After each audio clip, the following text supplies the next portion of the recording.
আমরা নাজিম উদ্দিন রুকু উদ্দিনকে তাদের ছেলেদেরকে সংশোধন করতে পারিনি, ভবিষ্যতেও পারবো না। কারণ কয়লাকে খাঁটি দুধে সিদ্ধ করলে কয়লার রং কালোই থাকে। সব জিনিসকে সোজা করে দিতে পারবেন, কুকুরের ল্যাজকে আপনি সবাই মিলে ধরে টানলেও সোজা জীবনে হবে না। তাই রুকুর বেটা নাজিমের বেটাদেরকে আমরা সোজা করতে পারিনি, সোজা জনগণ করেছে। 21-এর ভোটে আপনারা মমতা ব্যানার্জিকে টাটা বাই বাই করেছেন, বলেছেন যান, লাগবে না কিছু, অভাব আছে থাকবে।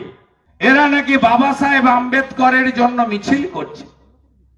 আমি তো দেখতে পাইনি তৃণমূলের লোকেদের যেদিন তফসিলি পরিবারের মা রথিবালা আড়ি এই লোকসভা ভোটের সময় মাত্র 5 মাস আগে শিডিউল কাস্ট মোড়ের সেই আলরাজির বাহিনী, দাউদপুরের শামসুলের বাহিনী খুন করলো, তখন তৃণমূলের লোকেরা কোথায় ছিল?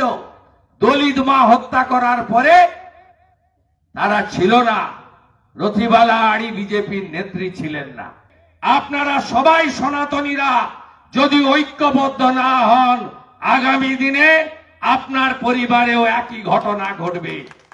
তাই আপনাদের সবাইকে ঐক্যবদ্ধ হতে হবে।